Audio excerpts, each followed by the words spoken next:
কঠিন লাগছে? থেমো না, কারণ তুমি যতক্ষণ লড়ছো ততক্ষণ তুমি হেরে যাওনি। আজ আমাদের ক্লাস 9-এর এনসিইআরটির চ্যাপ্টার 3 টিস্যু ইন অ্যাকশন, টিস্যুর গঠন এবং কার্য নিয়ে আমরা আলোচনা করব এই অধ্যায়ে। বিজ্ঞানের এনসিইআরটি ক্লাস 9 অধ্যায় 3 টিস্যু ইন অ্যাকশন। এই সম্পূর্ণ পিডিএফের বিষয়গুলো আমি আলাদা ভিডিওর মাধ্যমে জানিয়ে দিয়েছি প্লে লিস্টে, তুমি দেখতে পাবে এবং টেলিগ্রাম চ্যানেলে অবশ্যই জয়েন করে নিও। টিস্যুর কার্যকারিতা দেখো, জীবনের সূচনা হয় যখন একটি মাত্র কোষ বিভাজিত হয়ে অসংখ্য কোষের সৃষ্টি করে। এই কোষগুলো ধীরে ধীরে ত্বক, সুরক্ষা, পেশি, নড়াচড়া, হাড়, সমর্থন এবং স্নায়ু নিয়ন্ত্রণ এবং সমন্বয় এবং অন্যান্য সকল অঙ্গ গঠন করে। আমাদের বেশ এমন কিছু রয়েছে যেখানে বোঝার মতো সেরকম কিছু নেই, বেশ কিছু এমন জায়গা রয়েছে যেখানে বোঝার জন্য 2 মিনিট 3 মিনিটও কম পড়ে যাবে। সুতরাং আমরা সেইভাবে করব, আর এটা সম্ভবত 2টো পার্টে তৈরি করব যেহেতু অনেকটা বড় একটা চ্যাপ্টার। সুতরাং আমি সেই জায়গাগুলো সুন্দরভাবে বোঝাবো যেটা বোঝার জন্য ঠিকঠাক। যদি কোথাও না বুঝতে পারো তাহলে অবশ্যই কমেন্ট করবে, সেটুকু আমি তোমার জন্য আলাদা করে ভিডিও তৈরি করে দিয়ে দেবো। এখানে আমরা 2টো ভাগে এটাকে পড়ি। ফার্স্ট ভাগে আমরা বইয়ের যতটা টপিক রয়েছে সম্পূর্ণ টপিক, এবং দ্বিতীয় ভাগে আমরা এর রিভিশন করি, যেখানে প্রত্যেকটা টপিকের মূল বিষয়বস্তু আমরা নিই এবং সেখানে 5টি বা 10টি করে কোশ্চেন থাকে। এবার চলো এখানে যাচ্ছি। এই প্রক্রিয়াটি একটি এতই জটিল যে একে প্রকৃতির অন্যতম শ্রেষ্ঠ প্রকৌশলগত বিষয় হিসেবে বিবেচনা করা হয়। গবেষকরা মানব কল্যাণে এই প্রক্রিয়াটি বোঝার, অনুকরণ করার এবং পরিবর্তন করার চেষ্টা করেছেন। এর জন্য উদ্ভিদ ও প্রাণীর বৃদ্ধি এবং বিকাশ নিয়ন্ত্রণকারী স্বাভাবিক জৈবিক প্রক্রিয়াগুলো বোঝা অপরিহার্য। বোঝা এখানে কি অপরিহার্য, এই লাইনটা না লেখাটা ঠিক। বোঝা অপরিহার্য। কি কারণে কোষগুলো একত্রিত হয়ে টিস্যু গঠন করে? কেন কিছু টিস্যু সারা জীবন ধরে বৃদ্ধি পায় অথচ অন্যগুলো পায় না? কিছু আবার মারা যাচ্ছে, কি কারণ রয়েছে এসবের? এবার আমরা অধ্যায় 2 কোষ গঠনতন্ত্র এ তোমরা জেনেছো, মানে আমরা জেনেছি যে কোষ হলো জীবনের মৌলিক একক। অনেক কোষ একত্রিত হয়ে একটি বহুকোষী জীব গঠন করে। সকল বহুকোষী জীবে একটি সাংগঠনিক অনুক্রম থাকে।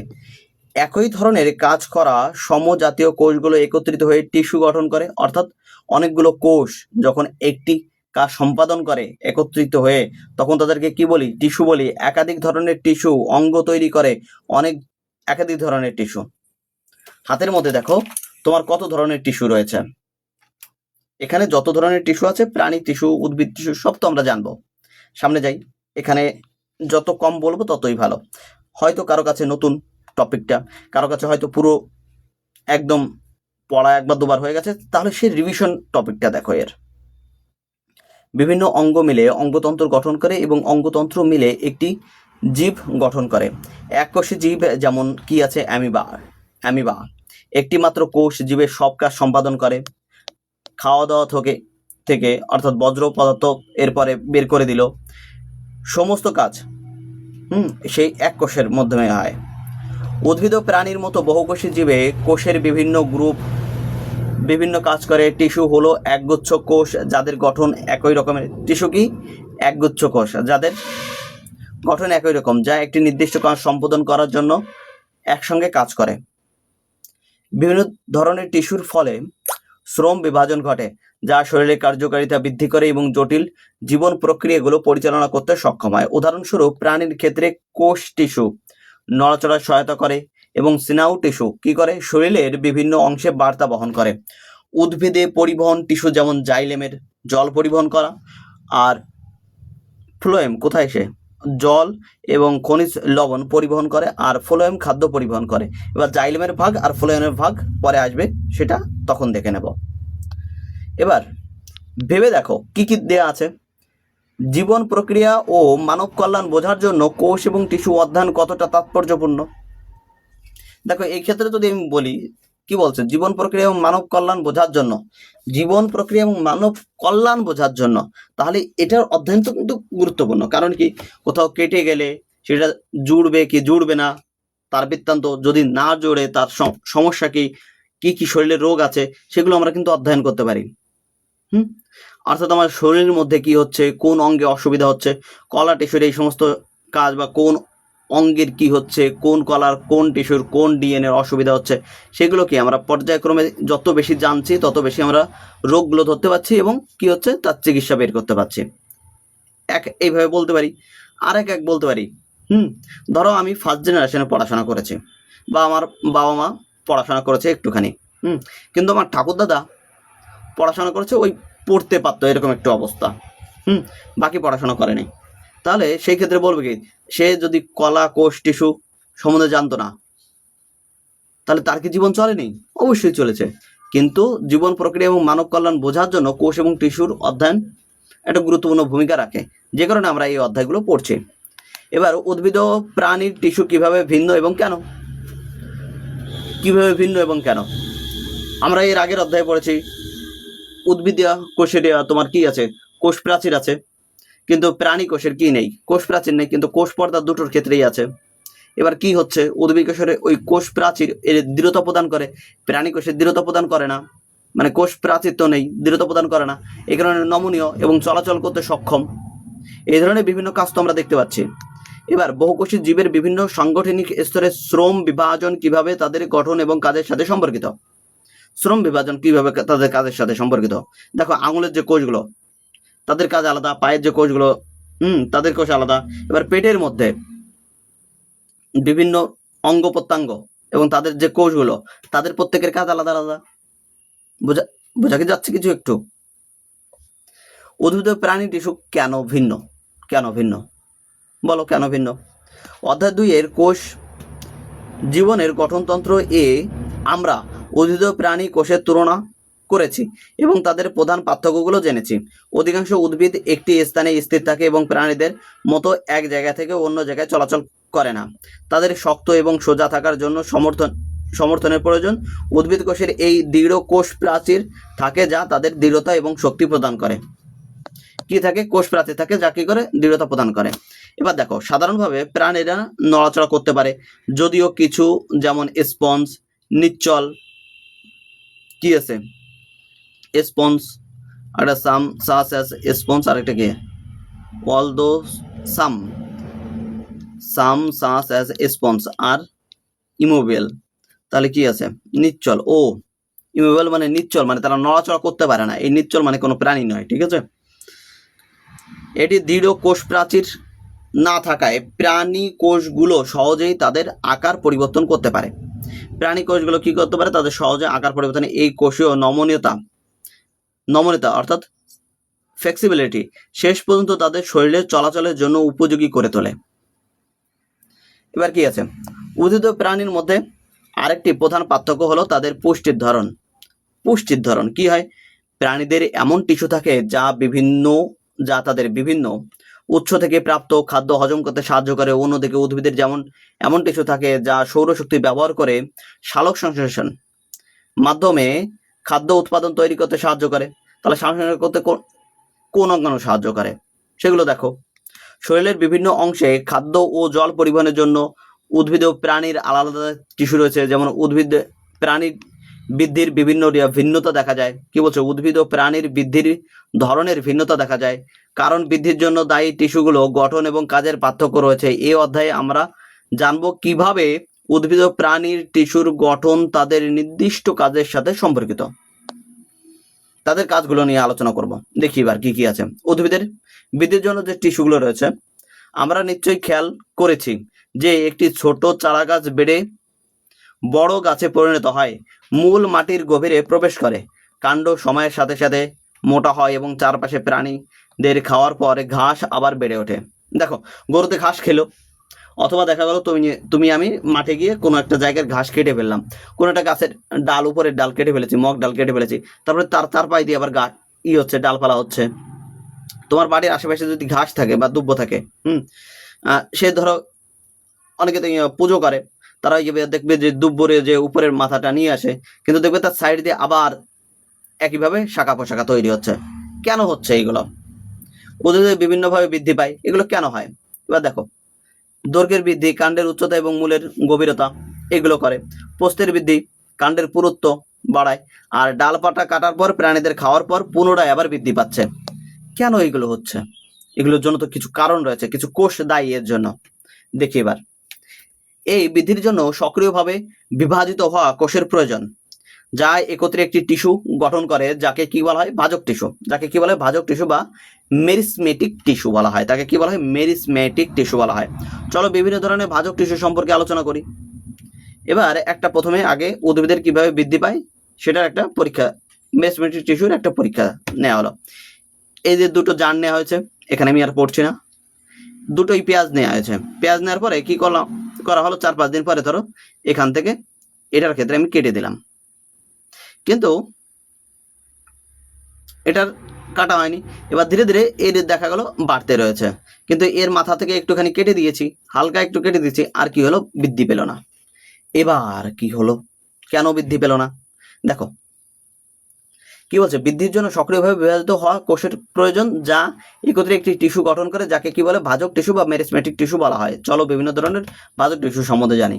এবার দেখো, এখান থেকে যে টুকু কেটে দিয়েছি, সেটুকু আমি কি কেটেছি? ভাজক টিস্যু কেটেছি, মেরিসমেটিক টিস্যু।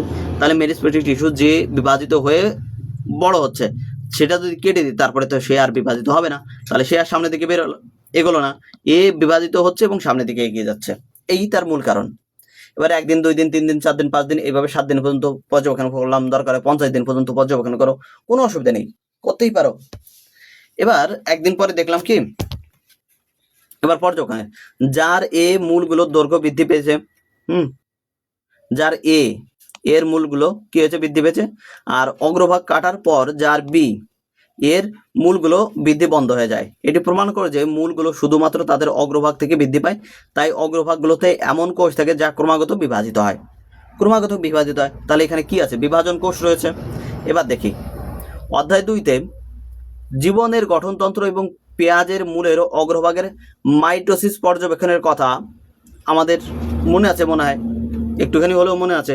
এই পর্যবেক্ষণে নিশ্চিত করে যে মূলের অগ্রভাগ সক্রিয়ভাবে বিভাজনরত কোষ রয়েছে, অর্থাৎ এখানে বিভাজনরত কোষ রয়েছে। যদি বিভাজনরত কোষ সব জায়গায় থাকতো, তাহলে আবার বৃদ্ধি পেত পিছন থেকে। এইভাবে কাণ্ডের অগ্রভাগে সক্রিয়ভাবে বিভাজনরত কোষ থাকে, যা কাণ্ডকে দৈর্ঘ্য বৃদ্ধি পেতে সাহায্য করে। ওকে, এবার সুতরাং আমরা এই সিদ্ধান্তে পৌঁছাই যে উদ্ভিদের মূল এবং কাণ্ডে অগ্রভাগে বৃদ্ধির অঞ্চল থাকে, যাকে শীর্ষস্থ ভাজক টিস্যু, এই একটা শীর্ষস্থ ভাজক টিস্যু, এইখানে একটা শীর্ষস্থ ভাজক টিস্যু অবস্থান করছে, যা উদ্ভিদকে দৈর্ঘ্য বৃদ্ধি পেতে কি করে? সাহায্য করে। ওকে, এবার খুব ভালো কথা, ধরো শুধুমাত্র এইখানে এরকম ভাজক কলা রয়েছে, যা কি হচ্ছে? দৈর্ঘ্য বৃদ্ধি পেতে সাহায্য করছে। তাহলে গাছ কেন মোটা হচ্ছে? প্রশ্ন তো আসবে। তাহলে এর আশেপাশে এমন কোনো কোষ রয়েছে যা কি করে? একে মোটা করতে সাহায্য করে, সেই ধরনের একটা প্রশ্ন রয়েছে। আমরা যদি আমাদের চারপাশে তাকাই, তাহলে আমরা নিশ্চয়ই খেয়াল করব যে দ্বিবীজপত্রী উদ্ভিদের কাণ্ড কেবল দৈর্ঘ্য বাড়ে না, বরং সময়ের সাথে সাথে ব্যাস এবং প্রস্থচ্ছেদের কি হয়? বৃদ্ধি পায়। এই প্রস্থের বৃদ্ধির কারণ কি? এর একটি সম্ভাব্য ব্যাখ্যা হতে পারে ভাজক টিস্যুর কার্যকলাপ। ভাজক টিস্যুর কি কার্যকলাপ? অর্থাৎ ভাজক টিস্যু হতে পারে এর চারপাশে অবস্থান করছে। এবার দেখি, আমরা যদি কখনো কাঠের গুঁড়িতে যাই বা দেখতে যাই, সেখানে দেখবো কি এইভাবে গোল গোল গোল গোল রয়েছে। এটা কি দেখায়? এগুলো হলো বার্ষিক বৃদ্ধি বলয়, কিন্তু বলয় চওড়া কিন্তু সরু হয়, যা নির্দিষ্ট বছর বৃদ্ধির জন্য অনুকূল বা প্রতিকূল অবস্থাকে প্রতিফলিত করে। এই বলয়গুলো গণনা করে বিজ্ঞানীরা একটি গাছের বয়সের অনুমান করতে পারে এবং এটি কোন ধরনের জলবায়ুতে বেড়ে উঠেছে তা বুঝতে পারে। ধরো জলবায়ু একদম পারফেক্ট জলবায়ু, ওকে, পারফেক্ট জলবায়ুর ক্ষেত্রে এটা কি হবে? মোটা হবে, জায়গাটা মোটা হবে। কিন্তু দেখা গেল পারফেক্ট জলবায়ু পায়নি, তাহলে কি হবে? সেটা কোথাও চিকন হচ্ছে, কোথাও দেখা গেল এই যে এখানে আঘাত পেয়েছে, তাহলে এইখানে কি হবে? এরকম কুচকে কুচকে যাবে, একদম কাছাকাছি থাকবে, এখানে আঘাত পায়নি, একদম সোজা রয়েছে, তাহলে কি হবে, এরা একটু সুন্দরভাবে একটু দূরে দূরে সমানভাবে অবস্থান করবে। এবার কলার কাজ কি?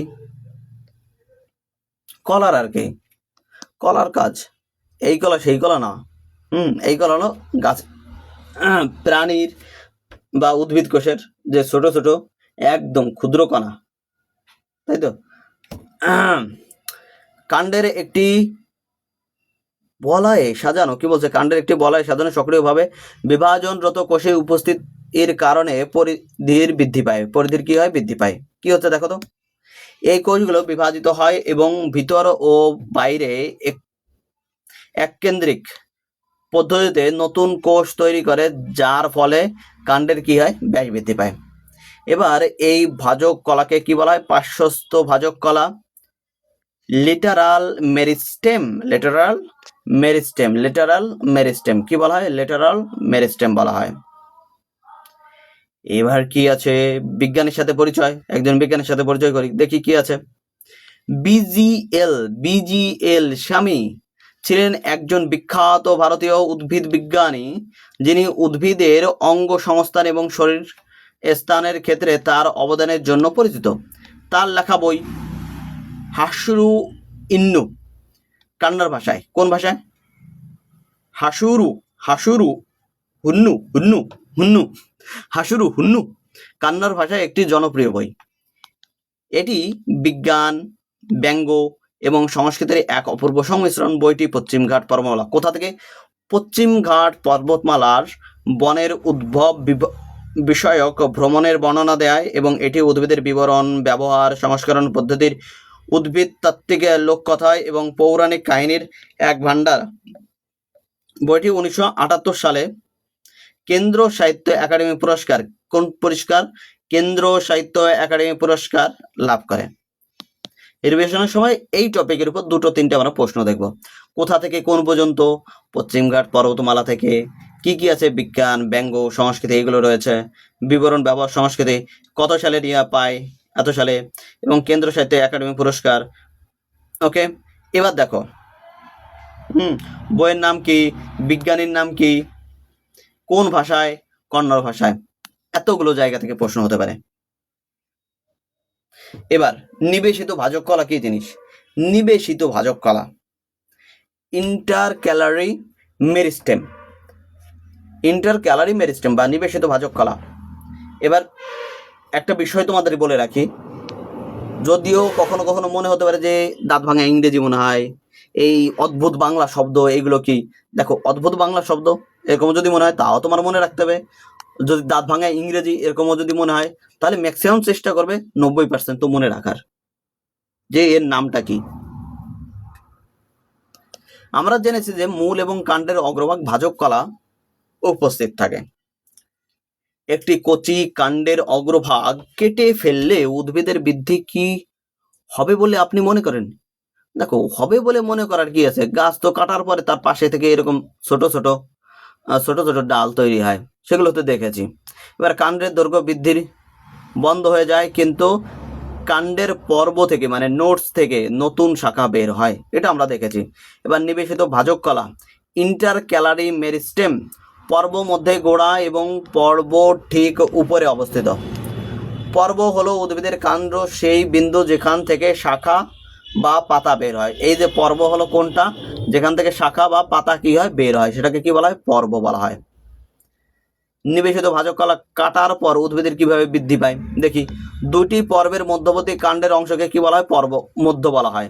দুটি পর্বের মধ্যবর্তী কাণ্ডের অংশকে কি বলা হয়? পর্ব মধ্য বলা হয়। এই যে এই একটা ধরো পর্ব, এই একটা ধরো পর্ব, এদের মাঝখানে এই যে যেটা আছে এটাকে বলা হয় কি? পর্ব মধ্য। এটার ক্ষেত্রে বোঝার জন্য এই একটু ধরে নিতে পারো।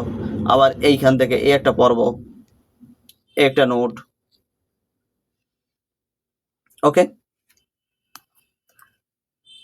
বলছে আমরা লক্ষ্য করেছি যে বাগানের চারপাশে বেড়া কাটার জন্য কিছুক্ষণ পরে আবার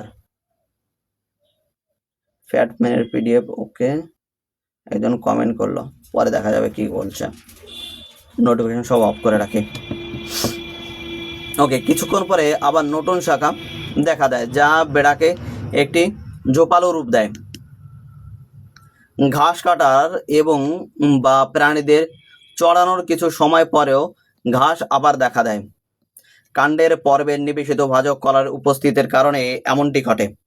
এই ভাজক কলাগুলোকে নিবেশিত ভাজক কলা বলা হয়। কি বলা হয়? নিবেশিত ভাজক কলা বলা হয়। এই যে ভাজক কলাগুলো রয়েছে এদেরকে কি বলা হয়? নিবেশিত ভাজক কলা। ইংরেজি নামটা কি? ইন্টারক্যালারি মেরিস্টেমস। এবার দেখো, সুতরাং উদ্ভিদের 3 ধরনের ভাজক কলা রয়েছে। একটা কি? অগ্রস্থ ভাজক কলা, অ্যাপিক্যাল। পার্শ্বস্থ ভাজক কলা, ইন্টারাল। আর নিবেশিত ভাজক কলার ইন্টারক্যালারি। এবার মূল এবং কাণ্ডের অগ্রভাগে অবস্থিত কি? অগ্রস্থ ভাজক কলা, অ্যাপিক্যাল মেরিস্টেম, যার দৈর্ঘ্য বৃদ্ধি করে।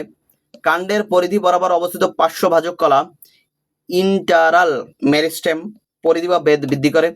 আর কিছু উদ্ভিদে যেমন ঘাসের গোড়ায় অবস্থিত নিবেশিত ভাজক কলা, ইন্টারক্যালারি মেরিস্টেম, কাটার পর তাদের পুনরুৎপাদনে সাহায্য করে। যদি এটা না থাকতো তাহলে কি হতো? গাছ একটা কেটে দিলাম, তাহলে সেই গাছটা সম্পূর্ণভাবে মারা যেত। ওকে ওকে, ফ্যাটম্যানের পিডিএফ সব বাদ দাও। পরে দেখছি। টুগেদার, একত্রে একটি ভাজক কলাগুলো উদ্ভিদের দৈর্ঘ্য, পরিধি এবং শাখার বৃদ্ধির জন্য দায়ী। কি বলছে? এই ভাজক কলাগুলি উদ্ভিদের দৈর্ঘ্য, পরিধি এবং শাখার বৃদ্ধির জন্য দায়ী। কিছু কিছু উদ্ভিদের দেখো কি, গাছ কাটলাম না, উপরের থেকে তোমার ধরো উপরের থেকে কাটলাম না, তারপরে তো শাখা পোশাখা তৈরি হচ্ছে। কি কারণে হচ্ছে? ওই একই কারণ, আলাদা কোনো কারণ নেই। ইন্টারক্যালারি মেরিস্টেম বা নিবেশিত ভাজক কলা এর কারণে হচ্ছে। এবার ভাজক কলার কোষগুলো ছোট হয়। তাদের পাতলা কোষ প্রাচীর, একটি বড় স্পষ্ট নিউক্লিয়াস এবং অনেক অঙ্গাণুযুক্ত ঘন সাইটোপ্লাজম থাকে। কি কি দেখতে পাচ্ছ? পাতলা কোষ প্রাচীর, বড় স্পষ্ট নিউক্লিয়াস এবং অনেক অঙ্গাণুযুক্ত ঘন সাইটোপ্লাজম থাকে। তাহলে আমরা এর আগের অধ্যায়, দ্বিতীয় অধ্যায়ে আমরা দেখেছিলাম কয়টা? 3টে। একটা কোষ প্রাচীর, বড় স্পষ্ট নিউক্লিয়াস 2 নম্বর, এবং অঙ্গাণু সাইটোপ্লাজম, এই 3টে অঙ্গাণু দেখা যায়। এবং সাইটোপ্লাজমের মধ্যে এবার বিভিন্ন অঙ্গাণু রয়েছে, এবং সেই অঙ্গাণুর কোনটার কি পর্দা রয়েছে না রয়েছে সেগুলো বিভিন্ন অঙ্গাণু পড়ার সময় দেখব। এর আগের অধ্যায় যারা দেখোনি, অবশ্যই আমি চাই যে প্রত্যেকটা চ্যাপ্টার দেখতে দেখতে আসো। এবার সাধারণ ভ্যাকুয়েল বা কোষ গহ্বর থাকে না। কি বলছে? সাধারণ ভ্যাকুয়েল বা কোষ গহ্বর থাকে না। সরি, সাধারণ না, সাধারণত। এবং কোষগুলো সামান্য বা কোনো অন্তঃকোষীয় স্থান ছাড়াই শক্তভাবে প্যাক করা থাকে। কোথায় থাকে? এগুলো তোমার ভাজক কলায় থাকে। কেন? দেখো, ভাজক কলা তো বিভাজিত হয় মাইটোসিস প্রক্রিয়ায়, মিওসিস প্রক্রিয়ায়। কোনটায়? মাইটোসিস প্রক্রিয়ায় বিভাজিত হয়, তাই তো? মাইটোসিস প্রক্রিয়ায় বিভাজিত হয় ভাজক কলা। এখন যদি এর মধ্যে তোমার ভ্যাকুয়াল থাকে, তাহলে ভ্যাকুয়ালও ভাগ হতে হবে। তার জন্য আলাদা ওর আবার কার্যকলাপ শুরু করতে হবে। তার জন্য এর মধ্যে ম্যাক্সিমাম সময় ভ্যাকুয়াল থাকে না। যার ভ্যাকুয়াল তৈরি হয়ে যায় সেই স্থায়ী কলায় রূপান্তরিত হয়ে যায়। অর্থাৎ স্থায়ী কলার দিকে যেটা যায় তার মধ্যে ভ্যাকুয়াল তৈরি হয়। ভাজক কলার এই বৈশিষ্ট্যগুলো তাদের অবিচ্ছিন্ন এবং দ্রুত কোষ বিভাজনে সাহায্য করে। অবিচ্ছিন্ন এবং দ্রুত কোষ বিভাজনে কি করে? সাহায্য করে। ভাজক কলার কোষের ভ্যাকুয়াল থাকে না কেন বলে আপনি মনে করেন? এই বললাম তো, এই মাত্র বলে দিয়েছি, আর কি করব। এবার দেখো, ক্রমাগত কোষ বিভাজনের কারণে ভাজক কলা উদ্ভিদের দেহে নতুন কোষ যুক্ত হয়। সদ্য সঠিক কোষগুলোর মধ্যে কিছু ভাজক কলার মতো থেমে যায়, অন্যদিকে অন্যগুলো বিভাজনের ক্ষমতা হারিয়ে ফেলে। যে কোষগুলো বিভাজনের ক্ষমতা হারিয়ে ফেলে তাদের গঠন এবং কাজের পরিবর্তন ঘটে এবং স্থায়ী কলায় অর্থাৎ পার্মানেন্ট টিস্যুতে পরিণত হয়। এই কোষগুলোর নির্দিষ্ট কাজ যেমন সমর্থন, পরিবহন, সঞ্চয়, সঞ্চালনের জন্য বিশেষায়িত হয়ে ওঠে। কিসের জন্য? সমর্থন, পরিবহন, সঞ্চয়, সম্পাদনের জন্য বিশেষায়িত হয়ে যায়। এবার দেখো, ভাজক কলার আমরা কয়টা ভাগ পড়েছি? 3টে ভাগ। একটা আগায়, একটা তোমার পাশে যেটা মোটা করে, হ্যাঁ, একটা তোমার আগায় তোমার মাথায়, একটা তোমার পায়ে, এটা কি করছে? তোমার উচ্চতা বাড়াচ্ছে। একটা তুমি নিজেকে গাছ কল্পনা করো, একটা তোমার চারপাশে রয়েছে, ঠিক আছে? সেটা পার্শ্বস্থ ভাজক কলা, সেটা তোমাকে কি করছে? মোটা তৈরি করছে। আরেকটা কি করছে? তোমার এই ডালপালা তৈরি করছে, মানে হাত পা এক্সট্রা করে এগুলো তৈরি করলো। সেটা কি কি বলছে? নিবেশিত ভাজক কলা, তাই তো? যে প্রক্রিয়ার মাধ্যমে ভাজক কলা নির্দিষ্ট কাজ সম্পাদনের জন্য বিশেষিত হয় তাকে কি বলা হয়? বিভেদন। যে বলছে যে প্রক্রিয়ার মধ্যে ভাজক কলা নির্দিষ্ট কাজ সম্পাদনের জন্য বিশেষায়িত হয় তাদের কি বলা হয়? বিভেদন, ডিফারেন্সিয়েশন বলা হয়। সেগুলো কি আছে? ডিফারেন্সিয়েশনের মাধ্যমে কি হয়? স্থায়ী কলায় পরিণত হয়। বিভেদন প্রক্রিয়ার মাধ্যমে ভাজক কলায় স্থায়ী কলায় কি হয়? পরিণত হয়। এবার স্থায়ী কলা দেখি। অণুবীক্ষণ যন্ত্রের নিচে যে কোনো বিরুদ্ধ জাতীয় উদ্ভিদের মূল এবং অথবা কাণ্ডের প্রস্থচ্ছেদ এবং অবলিক অথবা পাতার প্রস্থচ্ছেদের পরীক্ষা করুন। ঠিক আছে, অণুবীক্ষণ যন্ত্রের নিচে দেখা একটি সূর্যমুখী কাণ্ডের প্রস্থচ্ছেদের অভ্যন্তরীণ গঠন। এই যে সূর্যমুখীর অভ্যন্তরীণ গঠন, এই যে আমরা দেখতে পাচ্ছি। এই দেখো, এই কিছু ধরনের কোষ, এই যে কিছু ধরনের কোষ, এই যে আলাদা আলাদা, এই যে দেখো, এদেরকে ধরো আলাদা রং দিয়ে বোঝানোর জন্য ব্যবহার করছে এবং সবাই কি আলাদা আলাদা। এই একটা কোষের স্তর আলাদা, এই একটা কোষের স্তর আলাদা, এইখানে আবার কি একটা আছে, এই একটা কোষের স্তর সেটা আলাদা, এই যে বাইরে একটা কোষের স্তর আলাদা। তাহলে এরা কি বিভিন্ন কাজ করছে, এই কারণে এদের আলাদা আকৃতি, আলাদা ধরনের গঠন প্রকৃতি এরকম দেখা যাচ্ছে।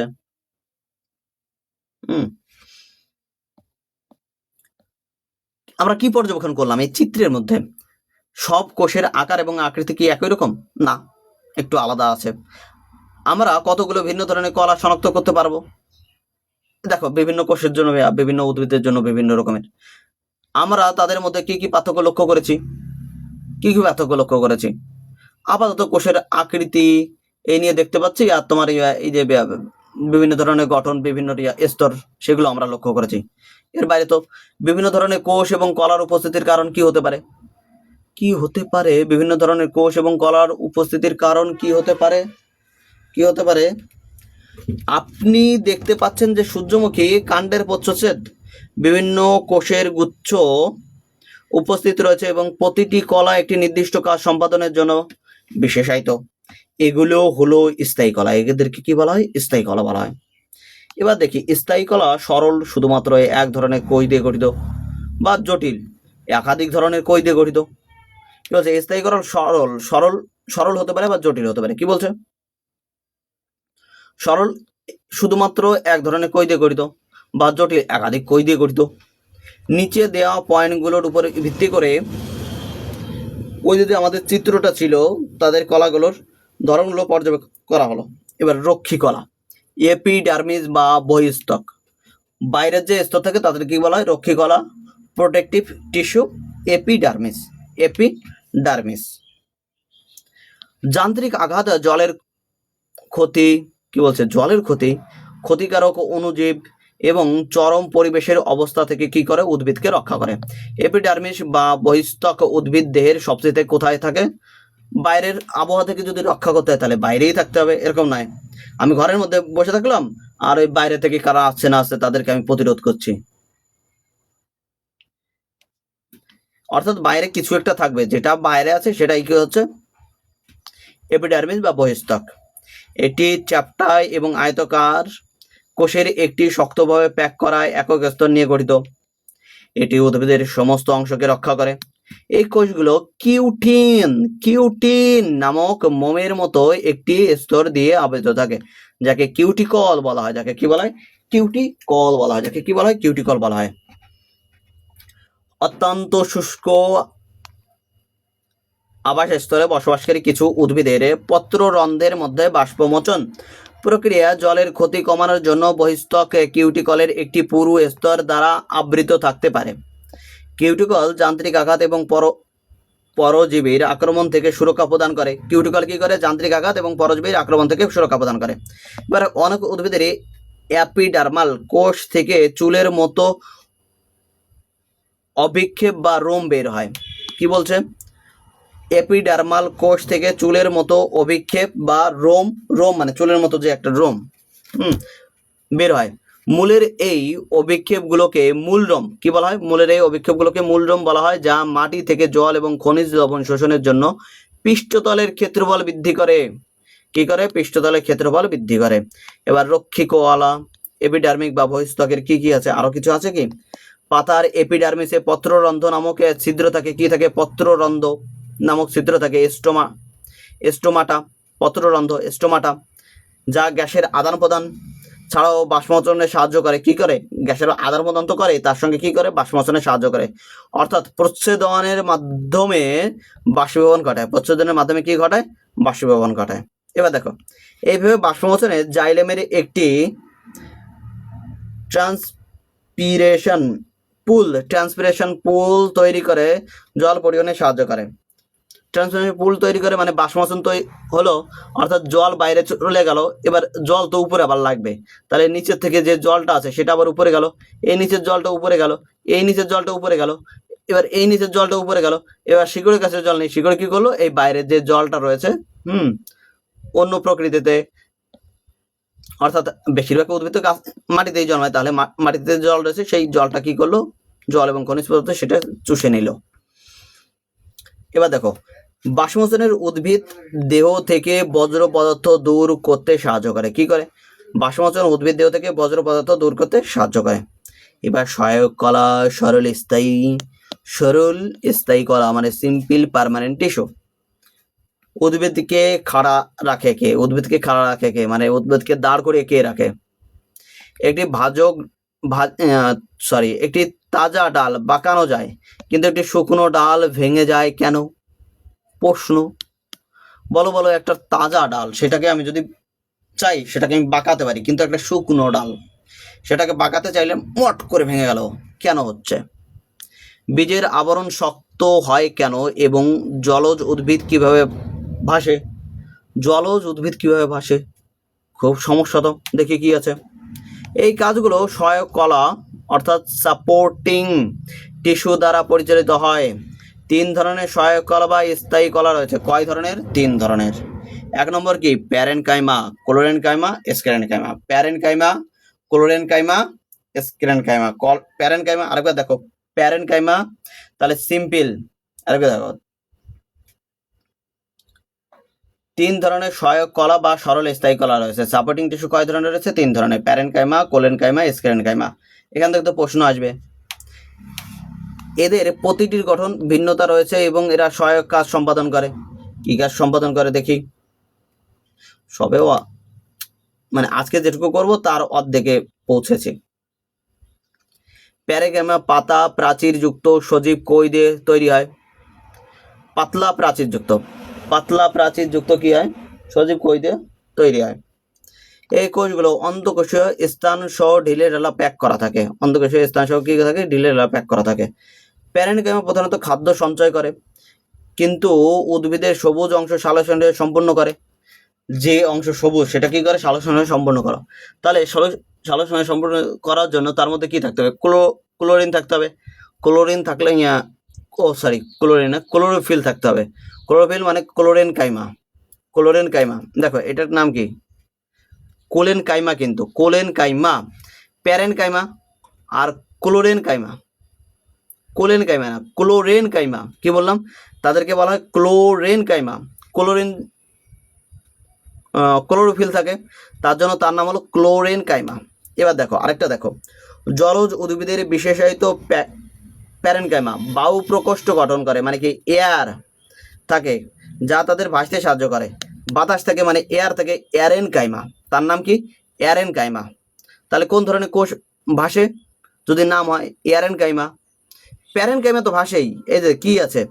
প্যারেনকাইমা, এটা ভাসতে সাহায্য করে, কিন্তু প্যারেনকাইমার মধ্যে যদি বাতাস ঢোকে তাহলে সেই বাতাস ঢোকা যে কোষগুলো হয়েছে তার আরেকটা নাম কি হয়ে গেল? এয়ারেনকাইমা। এয়ার যুক্ত হয়েছে এয়ারেনকাইমা। প্যারেন থেকে এয়ার যুক্ত হয়েছে এয়ারেনকাইমা। বোঝা গেল? এয়ার যুক্ত হয়েছে এয়ারেনকাইমা। ওটা কি? ক্লোরেনকাইমা। এবার দেখো, ক্লোরোফিল ছিল ক্লোরেনকাইমা। এবার কোলেনকাইমা কি?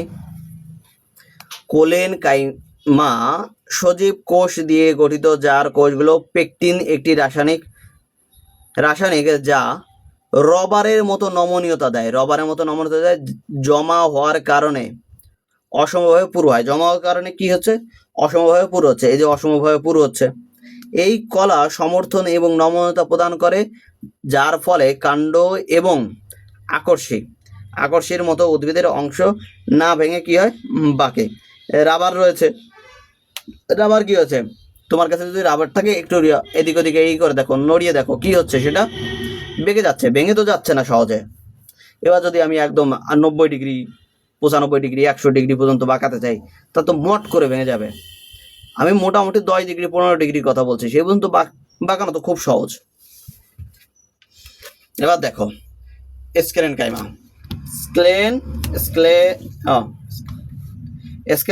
কাইমা, লিগনিন জমা হওয়ার কারণে স্ক্লেন কাইমা কোষের প্রাচীরে পুরু হয়। কি বলছে? প্রাচীর পুরু হয়, যা এদেরকে শক্ত এবং শক্তিশালী করে তোলে, কাঠের মতো গঠন তৈরি করে। কি বলছে? কাঠের মতো গঠন তৈরি করে। এই কোষগুলোর বেশিরভাগ কি হয়? মৃত, ডেড সেল। তাহলে আগের যে কোষগুলো পড়লাম সেগুলো কি ছিল? জীবিত। আর স্ক্লেন কাইমা বেশিরভাগ কি? মৃত। এই কলাটি কাণ্ডে, পাতা, শিরা এবং বীজ এবং বাদামের শক্ত আবরণ যেমন নারকেলের ছোবড়া এবং আখরোটের খোসায় পাওয়া যায়। পরিবাহী কলা, জটিল স্থায়ী কলা। লম্বা গাছের পাতায় জল কিভাবে পৌঁছায়? পাতার তৈরি খাদ্য উদ্ভিদের অন্যান্য অংশে কিভাবে পৌঁছায়? এবার ভালো করে বোঝো। এখন পেলাম উদ্ভিদের এই যে জাইলেম এবং ফ্লোয়েম নামে বিশেষ পরিবাহী কলা রয়েছে, সেগুলো একটি জটিল স্থায়ী কলা। সেগুলো কি? জটিল কমপ্লেক্স পার্মানেন্ট টিস্যু। তাহলে জটিল পার্মানেন্ট টিস্যু বা জটিল স্থায়ী কলা, কমপ্লেক্স পার্মানেন্ট টিস্যু, একে কয় ভাগে ভাগ করা যেতে পারে? 2 ভাগে। একটা জাইলেম, একটা ফ্লোয়েম। এবার দেখো, জাইলেম হলো সেই কলা যা মূল থেকে উদ্ভিদের অন্যান্য অংশে জল এবং খনিজ লবণ পরিবহন করে। এটি উদ্ভিদকে দৃঢ়তা প্রদান করে। কি করে? উদ্ভিদকে দৃঢ়তা প্রদান করে। তারপরে আরেকটা দেখো, জাইলেমে tracheid, vessel, xylem parenchyma, xylem তন্তু নিয়ে গঠিত। জাইলেমের কথা বলছে, আর জাইলেম প্যারেনকাইমা এটা শুধুমাত্র জীবিত। জাইলেম তন্তু, ভেসেল এবং ট্রাকিড এরা কি? মৃত, মরে গেছে এরা, কিন্তু এরা মরে গিয়েও কাজ করছে। ট্রাকিড এবং ভেসেল নলাকার এবং পুরো প্রাচীরযুক্ত। এই যে নলের মতো এবং প্রচুর প্রাচীরযুক্ত। তাহলে নলের মতো প্রচুর প্রাচীরযুক্ত, এবং এদের মধ্যে কি নেই? নিউক্লিয়াস নেই। বা জাইলেম প্যারেনকাইমা হলো জাইলেমের একমাত্র সজীব উপাদান। অন্যদিকে ট্রাকিড, ভেসেল এবং জাইলেমের তন্তু মূলত স্ক্লেরেন কাইমাটাস মৃত। স্ক্লেরেন কাইমাটাস মূলত স্ক্লেরেন কাইমাটাস মানে মৃত। জাইলেমের বিপরীতে ফ্লোয়েমের বেশিরভাগ সজীব কোষ দিয়ে গঠিত। ফ্লোয়েমের বেশিরভাগ কি? সজীব কোষ দিয়ে গঠিত। ফ্লোয়েম কি কি আছে? শিবনল, সঙ্গী কোষ, ফ্লোয়েম প্যারেনকাইমা এবং ফ্লোয়েম তন্তু। এবার কিছু কোষ লম্বা এবং নলাকার, ছিদ্রযুক্ত প্রাচীর দ্বারা প্রান্তের সঙ্গে যুক্ত। এই কোষগুলো শিবনল গঠন করে। শিবনল পাতার থেকে উদ্ভিদের অন্যান্য অংশে খাদ্য পরিবহন করে। শিবনল কোষের সেলুলার কাজগুলো সঙ্গী কোষ দ্বারা নিয়ন্ত্রিত হয়। এই শিবনলের যে কাজগুলো, শিবনলের তোমার কি নেই জানো? নিউক্লিয়াস নেই। এবার নিউক্লিয়াস না থাকলে কি হবে জানো? ওর মধ্যে কোনো ব্রেন নেই। এবার ও বুঝতে পারছে না কখন কি করতে হবে। এবার অন্ধের যষ্টি, অন্ধের যষ্টি এখানে কে? শিবনলের কে? অঙ্কিত যষ্টি সঙ্গী কোষ বা কে? সঙ্গী। অন্ধ, শিবনল এখানে অন্ধ, মানে মস্তিষ্ক নেই। তাহলে এর সঙ্গী কে? সঙ্গী কোষ। তাহলে ভাবো, তোমার যদি একজন সঙ্গী হয়, তোমার ধরো পার্টনার, এখন তোমার তো ব্রেন নেই, তোমার পার্টনার তোমাকে যা বলবে তাই শুনতে হবে। ওই সঙ্গী কোষ এখন তুমি আচরণ কেমন করছো? শিবনলের মতো আচরণ করছো। আর তোমার সঙ্গী কোষ কি করছে? তোমাকে গাইড করছে, নিয়ন্ত্রণ করছে। এবার সঙ্গী কোষগুলো হলো বিশেষায়িত প্যারেনকাইমার কোষ। সঙ্গী কোষের প্রধান কাজ হলো শিবনলের শর্করার লোডিং এবং আনলোডিং পর্যবেক্ষণ করা। বাবু খাইছো? বাবু তুমি না খেলে আমি খাবো না। এই ধরনের লোডিং আনলোডিং এর ব্যবস্থাগুলো কে দেখে? সঙ্গী কোষ দেখে। শিবনলকে পিটিয়ে পিটিয়ে কাজ করায়। ফ্লোয়েম প্যারেনকাইমা খাদ্য উপাদান এবং রেজিন, ট্যানিন এবং ল্যাটেক্স সঞ্চয় করে। ফ্লোয়েম প্যারেনকাইমা কি করে? খাদ্য উপাদান, রেজিন, ট্যালিন এবং ল্যাটেন সঞ্চয় করে। আর তোমার এই যে শিবনল, এটা সম্ভবত মৃত, আই হোপ। শিবনলগুলো ফ্লোয়েম তন্তু দ্বারা সমর্থিত হয়, যা প্রাথমিকভাবে ফ্লোয়েম স্ক্লেনকাইমাটাইস মানে মৃত এবং দৃঢ়তা প্রদান করে, মৃত এবং কি করে, দৃঢ়তা প্রদান করে। এ পর্যন্ত আমরা উদ্ভিদের কলার কাজ, সুরক্ষা, সমর্থন এবং পরিবহনের উপর ভিত্তি করে বিভিন্ন ধরনের কাজ অধ্যয়ন করেছি। উদ্ভিদের দেহের এই কলাগুলো একা কাজ করে না, উদ্ভিদের কলাগুলো একা কাজ করে না, এগুলো একসঙ্গে কলাতন্ত্র নামক বৃহত্তম গোষ্ঠী হিসেবে গঠন করে, গোষ্ঠী হিসেবে কি করে গঠন করে। উদ্ভিদের কলা তিনটি কলাতন্ত্র গঠনিত হয়। এই বাবা, তিনটি। একটা কি ত্বকীয় কলাতন্ত্র, এটি উদ্ভিদের বাইরের আবরণ তৈরি করে, এটি ভিতরের অংশগুলোকে রক্ষা করে এবং জলের ক্ষতি কমায়। থামুন আর ভাবুন, কি বলছে দেখি।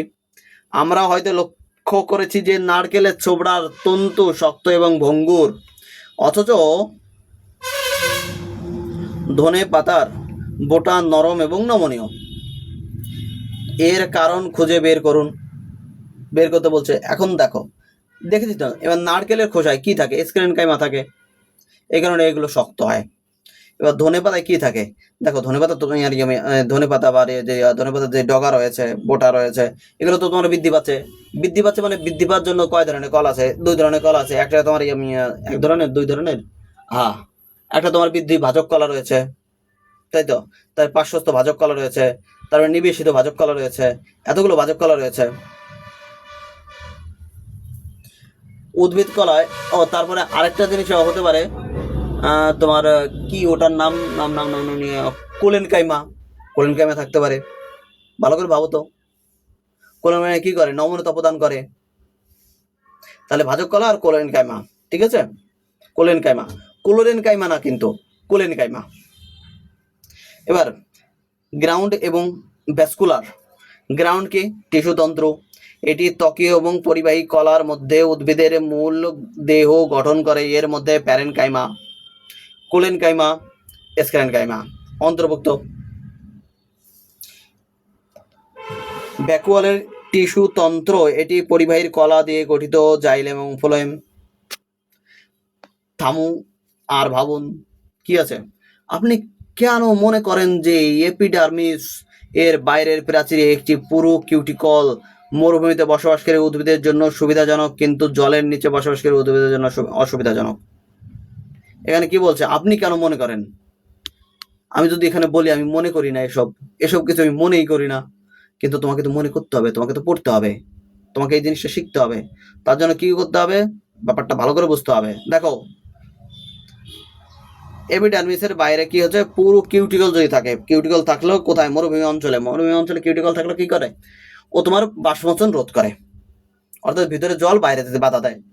তাহলে খনিজ পদার্থ, জল প্রয়োজনের যতটা দরকার ততটা রইলো, এবার প্রয়োজনের অতিরিক্ত সেটা বাইরে বের করে দিল।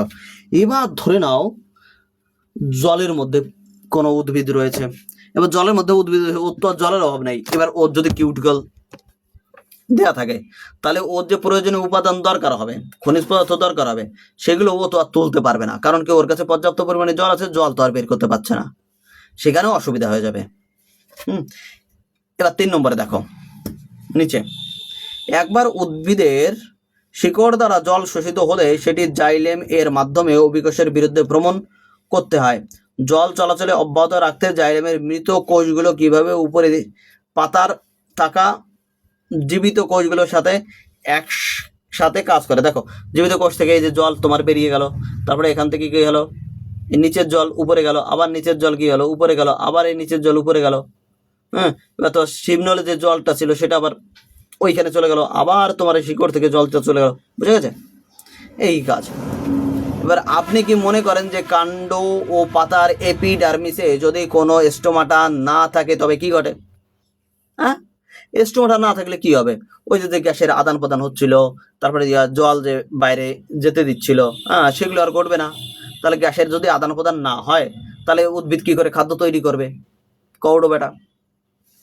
এবার দেখো প্রাণী কলা কি হতে পারে।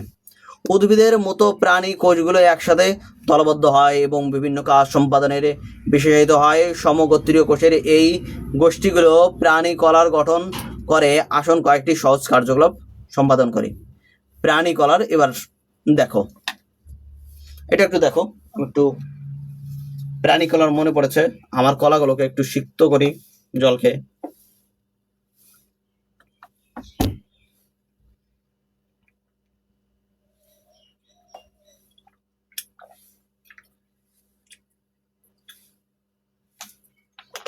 ওকে, এবার দেখো প্রাণী কলা কি বলছে। দ্রুত আপনার চোখ পিটপিট করুন, কোনো মেয়ের সামনে করবে না, তাহলে বলতে পারে চোখ মারছ। একা একা করো, একা একা ঘরে থাকো তখন করো। আপনার মুঠি বন্ধ করে নিন এবং খুলুন। ঠিক আছে, করলাম। একটু গভীর শ্বাস নিন। একটি কি নাও, গভীর শ্বাস নাও। গরম বা ঠান্ডা কিন্তু স্পর্শ করো, তাহলে কি কি হবে দেখো। একটু দেখি।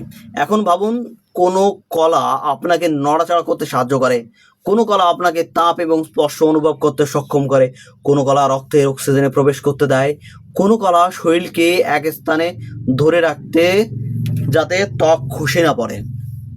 এবার আবরণী কলা এপিথেলিয়াল টিস্যুর গঠন এবং কাজ দেখি এমনও অনেক প্রশ্ন জিজ্ঞাসা করা যেতে পারে, যার উত্তরগুলো প্রাণী কলার বৈচিত্র্যের মধ্যে নিহিত, যা বিভিন্ন কাজ সম্পাদনের জন্য বিশেষভাবে অভিযোজিত। প্রাণী কলার গঠন কিভাবে তার নির্দিষ্ট কাজের জন্য উপযুক্ত তা বোঝা আকর্ষণীয়। আসুন, বসুন, বিভিন্ন ধরনের প্রাণী কলা অন্বেষণ করি। প্রতিটি কলায় একটি নির্দিষ্ট কাজ সম্পাদন করে।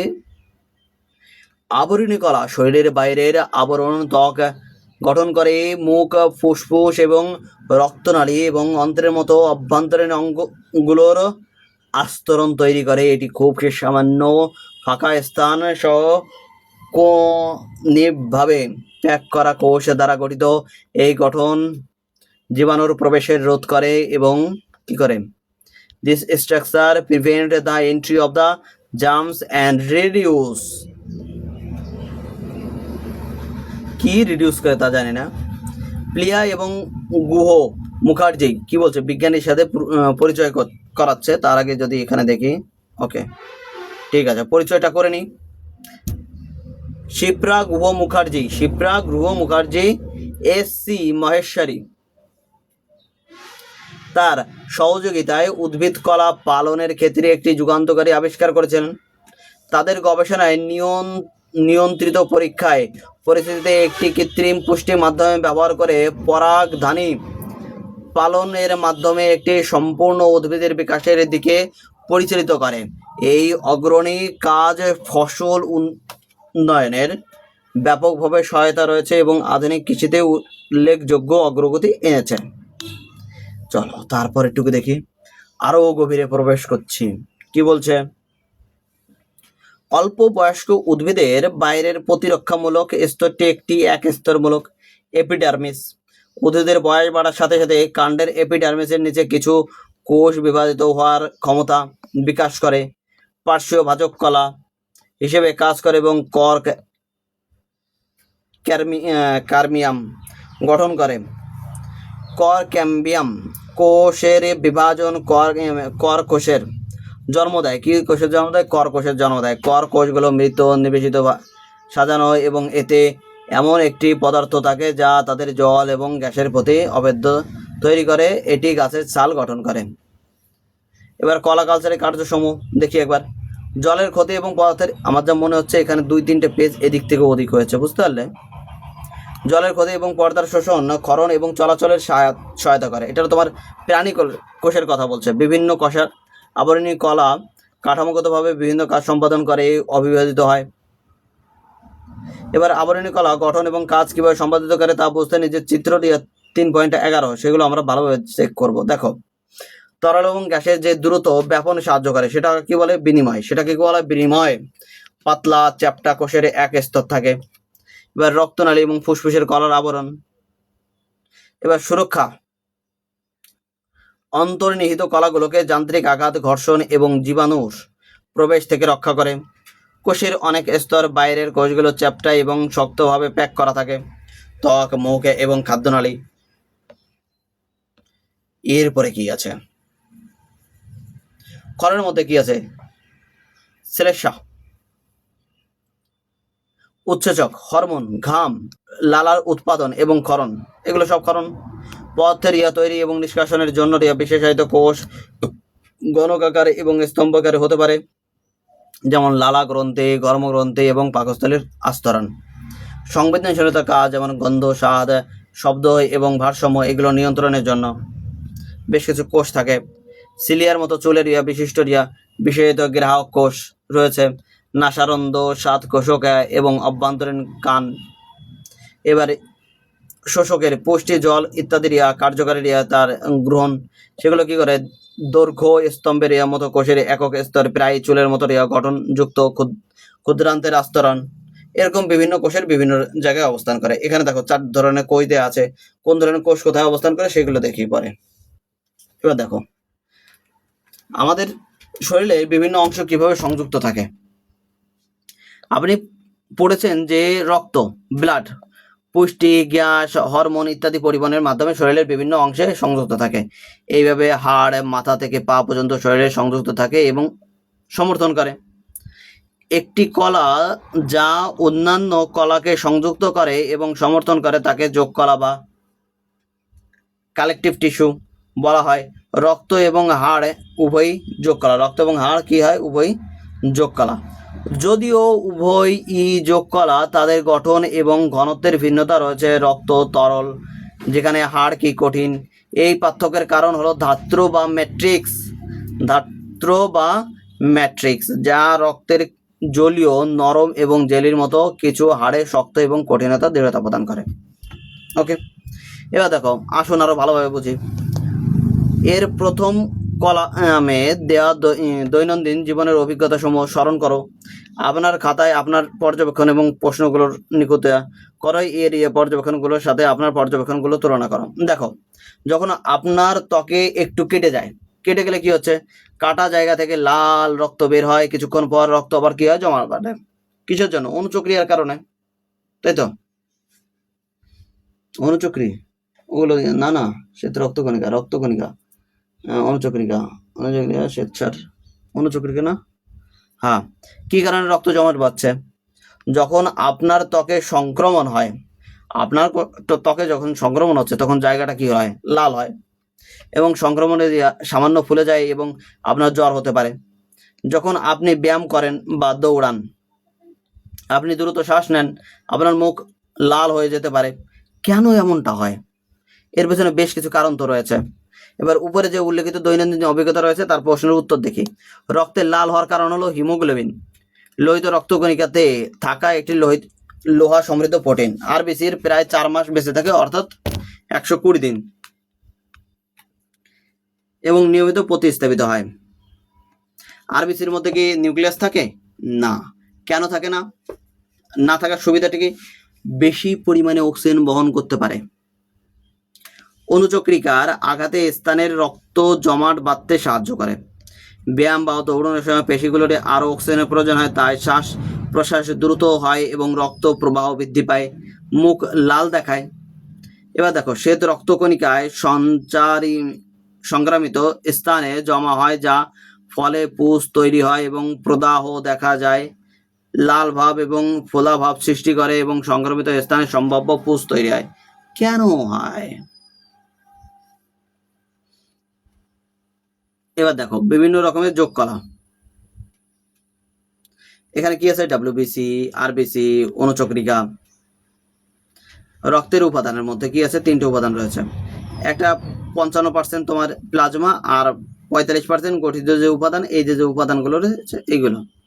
এবার হাড়ের প্রকারভেদ, কলার বোন, লম্বা হাড়, তারে নি ক্যাপ, এই ধরনের বিভিন্ন হাড় রয়েছে। একটি অস্থিসন্ধিরিয়া কলার বিন্যাস কি আছে? টেন্ডন রয়েছে, তরুণাস্থি রয়েছে, লিগামেন্ট রয়েছে। টেন্ডনের কাজ কি? তরুণাস্থির কাজ কি? লিগামেন্টের কাজ কি? বলো প্রত্যেকে। এই 3টে অবশ্যই কমেন্ট করো যে এদের 3 জনের কাজ কি। চলো এবার টিস্যু বা কলার কাজ, এখান থেকে আমরা শুরু করব। টিস্যু বা কলার কাজ থেকে এখান থেকে শুরু করব। আজ আমাদের এইখানে পার্ট 1টা আমাদের শেষ হলো। পার্ট 1 শেষ, পার্ট 2 শুরু। পার্ট 2 শুরু মানে এরপরের ভিডিওতে। অবশ্যই তোমরা ভিডিওটি লাইক করো এবং তোমাদের কেমন লাগলো সেটা অবশ্যই কমেন্ট করে যাও। যারা টেলিগ্রাম এতক্ষণে জয়েন করনি তারা অবশ্যই জয়েন করো, আর চ্যানেলটি সাবস্ক্রাইব করে না থাকলে অবশ্যই সাবস্ক্রাইব করো। সবাইকে অনেক অনেক ধন্যবাদ জানিয়ে আজকের মতো এইখানেই সমাপ্ত করছি। কিন্তু তার আগে আরেকবার বলে নিই, কঠিন যদি লাগে তাহলে থেমো না, কারণ তুমি যতক্ষণ লড়ছো ততক্ষণ তুমি হেরে যাওনি। এবং আমাদের জিততে হবে, লক্ষ্যে পৌঁছানো পর্যন্ত আমাদের চালিয়ে যেতে হবে।